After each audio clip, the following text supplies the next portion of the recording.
Hey guys, Andy here. So Huawei, I think, are gradually becoming more of a known name. Most people I say it to still kind of go, who? But at the same time, they're the largest telecommunications equipment manufacturer in the world, it says in my notes. They're actually the second largest phone manufacturer in the world as well, since about September 2017, when they overtook Apple, with only Samsung ahead of them.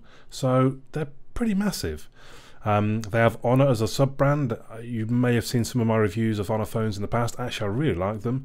The Honor 10 sounds to be a fantastic phone. And Huawei do really the more sort of high-end stuff, generally. So the P20 Pro, £800 a phone, but it's got apparently the best camera on it, hands down, really, across any of the devices. And just generally, apparently, a really very solid, very good phone. And I have to be honest, I was really tempted to give it a go as buying it as my daily. I decided against it, but when the second-hand option of the Huawei P20 Lite presented itself to me, I thought, well, let's take a look at that. So there's three different phones. There's the Pro at the top end. There's just the regular P20. Then there's the Lite. I think 800, 600, 300. Because even the P20 apparently has one of the better cameras on the market, second only really to the P20 Pro. So I thought, well, I wonder what the Lite camera's like as well, which we'll come to as we go. So I've been using it for about a week now, actually. So as my daily, and that's been fine. Is the sort of the good news to start things off. I've not been sort of itching to get back to my Pixel 2 XL. I mean, I have. I've been looking forward to it, because it's this is a £300 phone. It's not going to be on the same level as the Pixel 2 XL. But at the same time, I've managed fine. If we talk a little bit about the design, one of the first things you might notice is just how shiny it is, basically. It is very glassy. It's one of the slippiest phones I think I've ever used. One point of that is as well, so when I'm trying to swipe on the keyboard, I mean, it's not so bad on this felt, but if I'm on a table, wooden table, it's just sliding all over the place. It is a little bit annoying, if I'm honest. One of the first things you're going to notice, I recognise my face there past the camera, is the notch, which, oh, it locked itself again, which is a bit of a Marmite subject, I suppose. Well, I don't know, is it? Because I'm really not that bothered. It's not that I love it, I'm just not that bothered by it, but some people really, really dislike it. Oh, it's got a notch, I'm not buying it. Really? And I have to say, the one thing I've noticed is you don't actually have much room for notifications, which, not good in a notification bar, that really. Not even room for notifications. So you see on the right hand side is the clock, the battery, saying that I'm on vibrate, I've got Bluetooth on. On the left hand side is the cell carrier, the cell strength, Wi-Fi, NFC, and then I've got one notification. There's another one it can't show. I mean, there's space there actually, I don't quite know why. You can pack that area out, I'm fairly sure. Maybe just Maps isn't one that shows but it is definitely something I've noticed, that the notch kind of gets in the way a little bit, in that you just can't fit. I mean, it does make me laugh a bit how much. I'm going to cell. Do we really need cell strength? Do I really need to know it's EE? I know I'm on EE. And as long as I've got a signal, I don't care how strong it is, to be honest. I don't know, maybe that's because I live in London. Maybe other people have to keep a closer eye on that. Even the battery. Why do I need the battery icon? I've got the percentage. I don't need to know it's on vibrate. I don't need to know Bluetooth on. There's lots of, I don't know, just wasted space in what is actually quite a cramped area at the top there. Anyway, so it is very shiny, it is very glassy, although apparently the back is actually plastic, it's not glass. It feels nice enough though. There is, you can see, a noticeable camera bump, which I'm not a fan of, although I kind of in some ways prefer that this, I guess it's slightly Apple-y actually. I prefer that it's not trying to fade into it, but it's there. The camera lens is there, look. You can't, it's boom. That's alright though, you know. It does have USB Type-C on the bottom, a single foreign speaker, and the centrally mounted, back-mounted I should say, fingerprint sensor, which generally seems very reliable to me. Quick enough. I wouldn't say it's quick, but it's quick enough. There's no problems. And it's generally quite a sort of smooth and nicely rounded device. It feels very good in the hand. It actually feels very small, considering it's a 5.84 inch screen. It feels very small in your hand, which I think is a good thing, I guess. It comes in 4 different colours. Obviously this is black, but it comes in blue, gold and pink as well. So you would have those choices, should you wish. If we talk about the actual hardware though, It's 145 grams and it's 7.4 millimeters thin, which, I mean, that's fairly standard, I think, these days, but that's good. You know, it's any wider and you start to feel a bit wide in your hand. The system on chip is the Silicon Kirin 659. The CPU is an octa-core. Now, they're both Cortex A53, 4 by 2.36 gigahertz and 4 by 1.7 gigahertz. The GPU is a Mali T830 MP2. It's got 4 gig of RAM. And all that means that you're scoring about 4,100 on Geekbench, which is kind of middle of the pack. I think it was around the Nexus 6P range, which is okay for a £300 device. It's okay. I guess the more important thing is I didn't generally notice any lag. There was one strange point where I was opening up Google Maps for the first time to do some sat-naving. Unfortunately, I was already driving, and I was trying to get it to just... I'd put the location, I'd set to start, and then I was driving, and I was expecting it just to kick in and start navigating. And it took literally about 2 minutes. I'm not quite sure what it was doing. I wondered if it was trying to find GPS signal, but actually I've tested GPS since, and it seemed to lock quite quickly. I don't know what it's doing, but it took literally a couple of minutes. I've used it since and it's been fine. It was very odd, and it was just that first time, so hopefully whatever it was, maybe it was installing something, I don't know. It was very, very weird. Almost should disregard it because it's been fine since. Storage on this is 64 gigabytes. For me, it's fine. It does have one of the funky two SIM slots, SIM trays. So it takes a nano SIM, and then you can either put another SIM or a micro SD card. For me, 64 gig is plenty. The speaker that I mentioned earlier, it's a reasonable speaker, reasonably loud. In fact, almost to the point, some speakers, they have like that tinny bit that actually almost pierces the ear a little bit when it's up full volume. It does that, which is not great. It averages 87.5 decibels in my test, which is reasonably good. That's pretty high. And it sounds quite a good speaker. Let's give you a demo. I'm going to start with the podcast because I think that's generally you're a good media to us. what I've listened to.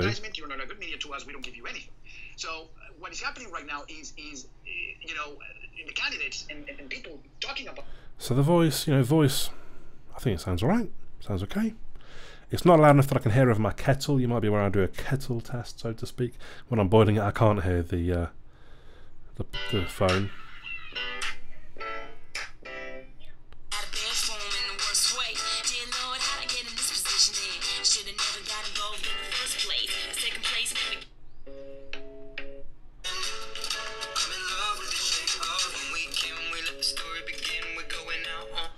So, I don't know if you could tell in there, but the trebles are just that little bit too piercing on my ear. But at the same time, it's a reasonably well-rounded sound, I think. It does have NFC. I didn't really use it, if I'm honest, but you could set up, I guess, then Android Pay and all that kind of thing. A lot of budget phones won't have NFC. I call it budget phone because it's £300. You could argue it's mid-range, probably lower mid-range, because I see mid-range as kind of £400-ish. But it does have NFC. The screen then, so I've mentioned it's 5.84 inches. It's LTPS LCD, and it's actually 19 by 9, which means it's slightly longer than a lot of devices. Some kind of originally were 16 by 9, which is what you might expect from kind of a widescreen TV, I think. Some of them went to 18 by 9. This one's actually gone to 19 by 9, which I guess is kind of taken in the ears, basically. It's 1080 by 2280, so that's about 432 pixels per inch, which is pretty good. I would say. I actually think the screen's probably one of its stronger points. I think it's a really nice screen. It used to be LCD screens I didn't think could match up with LED screens or OLED, but I think some of these newer ones, the colours are really nice on them, and it's nice and crisp. The only kind of knock is that I would say it's only reasonably bright. So it scored about, I think the max it went up to was 577 lumens on my light meter. So in the bright lights outside, it was a little hard to see at times. Not that it was an issue, just higher end phones are going to have much brighter screens that eliminate that issue totally. But as I say, generally I would say all in all, the screen really very nice and one of its stronger points. If we move on to the cameras, so on the back is a 16 megapixel and 2 megapixel f2.2 lenses. On the website it says I guess it's the 2 megapixel is a dedicated bokeh lens. which basically means that it can give you that kind of professional looking sort of, you're nice and sharp and your background's a bit blurry. If I'm honest, I didn't really test that. My apologies. I did take a fair few photos, and strangely I found it seemed to focus, well, a couple of times, so I should mention it. It seemed to focus on the wrong things. So one of them, I think I mentioned in the unboxing, I tapped on the flowers, but it focused on the grass behind. I can't remember the other photo. There was another photo I took where it seemed to focus just slightly off where I was expecting it to focus. A little bit weird. The front-facing camera is also a 16 megapixel, and actually it's f2.0. So on the spec sheet, you could argue actually slightly better. The lower the f number means the more light can get in, therefore you can have better dark images. And I would say it does look to be as good as the rear camera from testing. So I did a bit of video only sort of half an hour ago actually, and thought that does look actually very nice. So if the old selfie cam is important to you, then this could be a very good option. But generally the camera on both lenses seemed to be quite a quick shutter. The colours generally look quite good. The video that I mentioned that I tested is a little bit shaky. There's no stabilization, a little bit grainy in some ways. So the video maybe is where you can kind of see, not that they've cut corners, but that it's not quite matching up to its bigger brothers, I suppose. So all in all, camera, yeah, it's okay. Well, I guess not quite as good as I hoped it would be. So I don't know, maybe I was being unreasonable. I was hoping it would be up there near my Pixel in a sort of, and they cut corners elsewhere, I suppose, what I was hoping. And whilst the stills generally look very good, the video to me kind of let itself down a little bit. Connectivity wise, calls, Wi-Fi, Bluetooth, everything seemed okay. No real issues, nothing really to report there. The GPS, like I said, I was a little bit confused as to why it took so long when I first navigated, but then I did a test using my usual software, and it seemed to lock in within kind of, I don't know, within 10 seconds, I guess, and then seemed to lock down quite accurately. So all good on the connectivity front. Software, so this is where I think things get a little interesting. So EMUI version 8.0, Android version 8.0, which is good. Security patch April the 1st. We are now the 9th of June as I record this.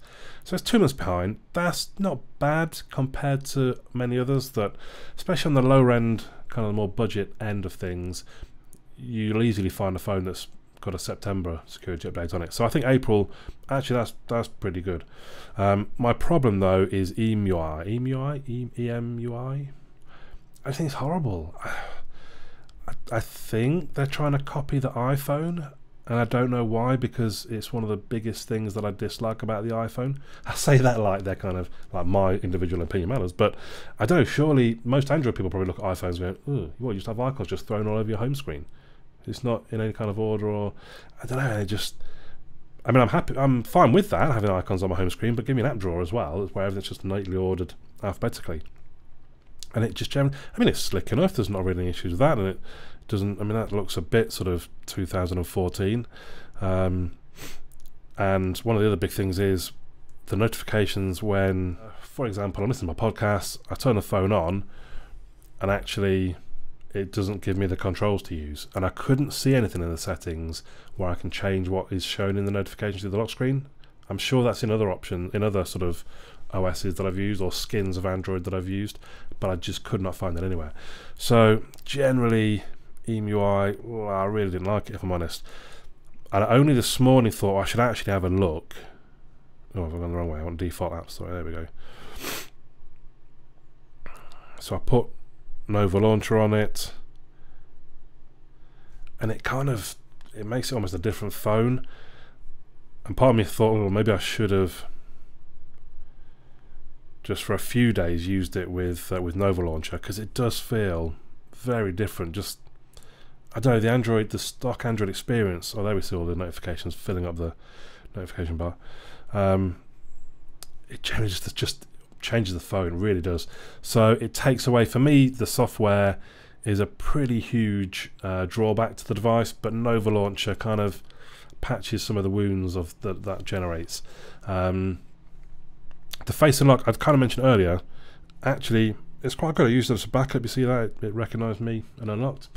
In the unboxing I tried using, so I have an image of me on, I can see myself recording. I was trying to unlock using the image of me on the screen, and it didn't work, so that mean, I'm sure it's still not all that secure, but it's better than I maybe had worried it might be. What else did I mention? Oh yeah, Dropbox. So I think it must quite aggressively shut things down.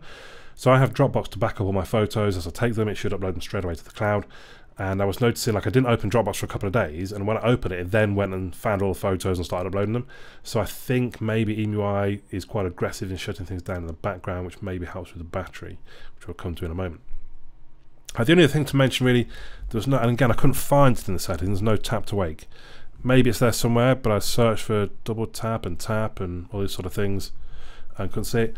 And obviously, you might have already noticed there's no always on screen. Those two things actually I really missed. The always on screen, once you've had one, you really miss it when it's gone, basically. Same with the double tap. I mean, I don't use it a lot, to be fair, on a Pixel, but there are times I just want to, especially when the screen's not there and you can't tell the time, you want to just be able to tap and check the time and notifications. Oh, I didn't mention, there is a notification light and you can't see, even though I've got notifications, you can't see it at the moment. It's quite a sort of a pin of a light at the top there. Not all that noticeable, if I'm honest, because it is very, very small and not all that bright. But at the same time, it's not too much. Sometimes the sort of, I don't know, the blinking away, all that, it's too bright, it's too much. And it's definitely not that. So software, it's good that it's on Oreo, it's good that it's reasonably up to date with security, but if they'd just done stock Android, that would have been big difference basically.